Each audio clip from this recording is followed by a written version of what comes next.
Sugeng Rahayu sedaya, matur nuwun ingkang sampun klik video niki tonton sampai pungkasan nggih. Nah, tepangaken nami kula Hinggil Yekti Linuwih Perwindradi NIM 2502011140007 kelas 2025A Prodi Pendidikan Bahasa lan Sastra Jawa ing Fakultas Bahasa lan Seni Universitas Negeri Surabaya. Sakniki kula badhe ngrampungaken tugas folklor Jawi ingkang dosen pembimbing kula niku Pak Sukarman. Kula badhe bahas Arca Joko Dolok ing Taman Apsari. Langsung wae disemak nggih. Sakniki kula sampun dateng tentang Taman Apsari, yaiku teng Arca Joko Dolok. Oke, ngeten Mbak. Critanipun menurut prasasti menika. Sejarah Arca menika ingkang beto wonten tlatah Surabaya niku tiyang ya. Engkang ditemukan kali Londo menika kepanggih wonten Dusun Bejijong Trawulan Mojokerto. Nah, kan rencana menika badhe diasta dhateng negeri Walanda. Sarana Arca menika peninggalan sejarah yang sangat mengandung makna yang filosofinya tinggi sekali, ya toh. Akhirnya gaib tersebut tidak mau pindah bumi, itu tidak mau. Mereka berbondong-bondong membawa kapal, 3 kapal pada waktu itu. Niko sing kali sampun tidak. Kantun setunggal sing wonten arcane ya niko rusak sih, kena sakit semua. Kini penyakit sedanten ini nakodani sak seluruh kapal. Akhirnya arcane madam. Setiap kali arca menika diminggahkan kapal pasti rusak. Akhirnya Walanda kebingungan, disalap ini Gerahadi menika ditinggal setunggal niki ingkang ditinggal. Lintune sampun diasta. Londong asline mboten Londo mawon. Enten Portugal, enten Inggris kathah. Lah tiyang siyen pokoke tiyang mancung dukur Londo ngoten, padahal niku tiyang Rusia, tiyang Portugal mboten ngertos iki. Wong apale tiyang ngriki niku wah Londo ngoten umume.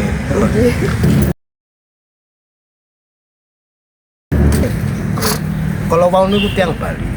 Memang kenapa kok orang Bali ke sini bahwa inilah perwujudan yang warisan leluhur. Arca ini buatan Arya Barat, yaitu Empu Barada. Nah, Barada kan orang Bali kan semua dari leluhurnya kan dirinya juga. Nah, jadi orang Bali pasti datang ke sini. Padahal arca tersebut perwujudan Sang Maha Buddha Asobi, Buddha suci. Beliau ini sudah berserah diri, tidak mengurusi keduniawian. Dia benar-benar urusan kesucian, untuk pengabdian pada Sang Pencipta. Perwujudan seperti itu. Dan di situ tertulis prasasti di bawahnya. Mulai awal pembuatan beliaunya, terus mencari bahannya, terus hari apa, bulan apa, tahun berapa, sakanya tahun berapa, terus masehinya tahun berapa, ada di sini namanya Prasasti Wurari. Ya, mbaknya tinggal ketik aja Prasasti Wurari. Di situ dijelaskan ada 19 bait komplit. Niku menjelaskan pembuatan ini nggih. Pembuatan pada kok damel apa abang-abang niku wau napa ya, niku simbol ini?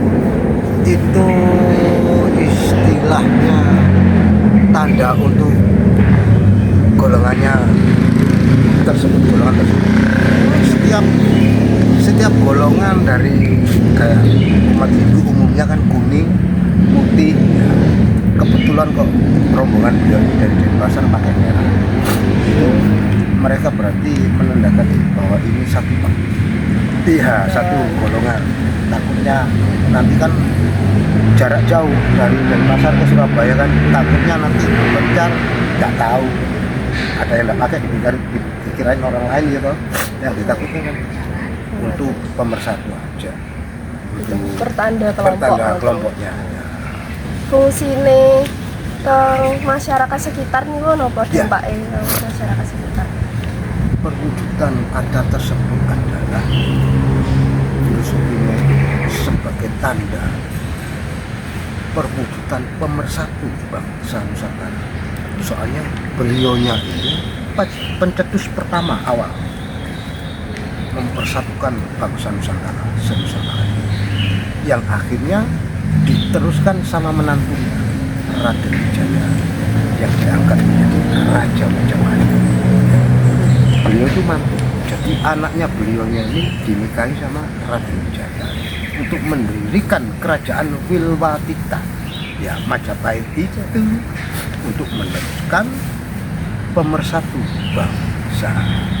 Akhirnya sampai sekarang ditertulis di situ Pancasila dan Bhinneka Tunggal Ika.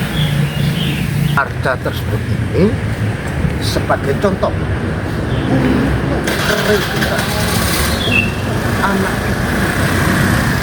kita ini yang tua, memberi wawasan kepada anak cucu dan regenerasi termasuk pelajar, mahasiswa, supaya mencari sejarah, mencari warisan budaya leluhur bangsa kita yang benar. Intinya yang tetap berketuhanan, jangan sampai keluar jalur. Budaya ini pasti ada ajarannya, istilahnya ajarannya ajaran suci semua.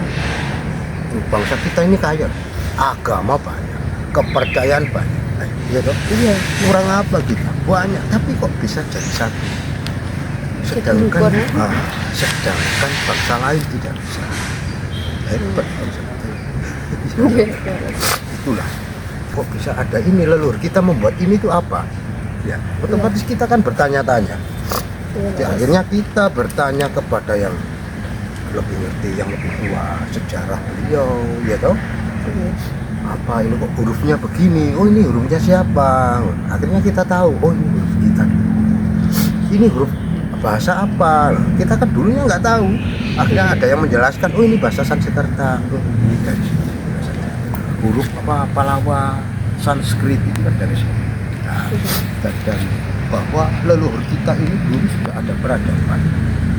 Sebelum ajaran-ajaran agama masuk ke sini, bahwa bangsa tanah Jawa itu sudah ada peradaban dan ada ajaran budi pekerti yang luhur,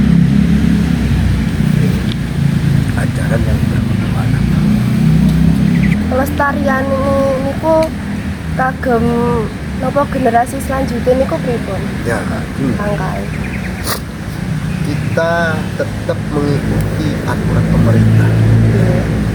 Kalau dari masyarakat khalayak luas ini kesini memang dia membantu menjaga tulus, istilahnya menjaga warisan leluhur ini jangan sampai rusak.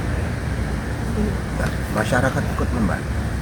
Sedangkan ada dari pemerintah menunjuk seseorang yang dipercaya untuk menjaga di sini. Nah, itu ditugaskan dan dibantu masyarakat, terutama masyarakat Kota Surabaya, ya, akhirnya ikut membantu, ikut menjaga. Kalau warisan leluhur ini hilang, kita kehilangan jejak, kita kehilangan babon, kita kehilangan asal usul, jati diri kehilangan dari mana kita kan nggak tahu. Nah, berhubung ada karya-karya dari leluhur kita bisa mencari sejarahnya bagaimana, ya toh? Dulu ajarannya apa, terus tradisi budayanya bagaimana. Ini peninggalan era-era Singasari. Ada sebagian dari era-era Majapahit. Kayak sekarang ini ada 2 payung. Intinya simbolis pengayoman. Ya. Ada satu payung juga beserta bunga teratai sama Wijaya Kusuma. Itu satu, ada yang 2 payung, ada yang 1 payung, ada yang 3. Kalau 3 itu biasanya ditempatkan di kediaman para raja. Kalau sekarang para jenderal, perwira tinggi. Kalau 2 itu biasanya ke Patih, daerah-daerah kerajaan. Yang 1 payung itu prajurit. Jadi ada perbedaannya. Dan sekarang dipakai di TNI. Ya, kan ada pakai begini. Ada yang 1, ada yang 2 payung, ada yang 3. Kan 3 ini biasanya presiden, jenderal itu kayak begini. Lihat kalau di TNI ada begini, simbolis payung. Terus naga itu pasti. Naga tanah Jawa ini ada 2 naga utama. Naga Antaboga sama naga Basuki. Agama semua ini suci. Mereka menyebut sesembahannya itu sesuai bahasa, sesuai huruf, sesuai tradisi budaya warisan leluhur masing-masing. Itu punya ajaran, punya tatanan masing-masing. Dan ajaran tersebut suci. Umumnya Cina, Jawa, Londo, Arab. Ya. Itu dulur papat. Pancaresita yang maha pencipta. Itu jagat yang besar. Ya toh. Cina, Jawa, Londo, Arab. Yang jagat kecil dulur papat 5 pancar 4. Yang wujudnya dari bumi, geni, angin, banyu itu wujud kita sendiri. Yang dilambangkan 4 warna ini, sederek papat, sederek sekawan, gangsal pancernya kula piyambak. Putih itu minangka tulang sumsum sama mani. Kuning itu kulitan sama otot-ototnya. Merah ini daging sama darah. Hitam itu manik sama rambut kita itu. Itu menjadi satu unsurnya, bumi, geni, angin, banyu. Dan di situ wujudnya kita sendiri. Ya. Menarik ya Pak. Sudah, leluhur kita sudah menjelaskan. Aslinya larinya ke nanti asal usulnya ke Linggayoni. Linggayoni itu asal usul manusia. Makanya kenapa kok Linggayoni? Iya, kalau coba Lebaran Idul Fitri, setelah Idul Fitri pasti kan bikin kupat sama lepet. Ya, itu kenapa kok mesti bikin kupat sama lepet? Itu ditujukan untuk bopolan bio. Kita ini berterima kasih sama bopolan bio. Kita kalau nggak ada bopolan bio, nggak ada kita. Kita ini yang menciptakan itu bopolan bio, yang nyawi jadi satu, akhirnya membuat manusia, bukan membuat hewan, membuat manusia jadi Gusti yang katon, Tuhan yang katon, Sang Pencipta yang katon, tapi khusus membuat manusia, tidak bisa membuat hewan, yaitu unsurnya bopolan bio. Makanya tradisi Jawa mesti selamatan kupat lepet yang ditujukan ke bopolan bio. Minta pangestunya yang Maha Pencipta untuk apa? Kita menghormati, kita matur ke bopolan bio. Untuk apa? Nyaosi bahwa kita ini asal usul dari beliaunya. Nyuwun pangestunya ke bopolan bio. Nyuwun sabda rahayu buat kita, supaya yang Maha Kuasa memberikan anugerah dan derajat yang giri itu tinggi. Ini pelajaran ini sangat tinggi sekali. Banyak orang yang nggak tahu. Mendalam gitu. Iya. Orang bilang Adam Hawa, laki perempuan. Kalau nggak ada Adam Hawa nggak bisa, nggak ada manusia, kan asal usul manusia. Ya kan? Linggayoni laki perempuan, Adam laki wujudnya, Hawa perempuan yang jadi satu. Ada istilah baru lagi, sangkan paranekang dumadi. Ya unsurnya itu Linggayoni. Oh, Linggayoni. Ya asal usul manusia. Terus dikias lagi menjadi sastro jendro hayuningrat pangruating diri. Nah, itu ada sejarahnya. Intinya apa? Menciptakan manusia yang diruat di tempat yang gelap, akhirnya dari Resiapa sama putrinya raja itu akhirnya bersenggama, hamillah menciptakan manusia itu. Mau diwedarkan sastro jendro hayuningrat pangruating diri, yaitu kumpul menciptakan manusia. Nggih, cekap ngoten mawon nggih, matur nuwun nggih, Pak. Sami-sami. Ngapunten lho, Pak. Nggih, enten kesalahan kula. Nggih, matur nuwun ingkang sampun ningali video kula ngantos pungkasan iki. Cekap semanten atur kula.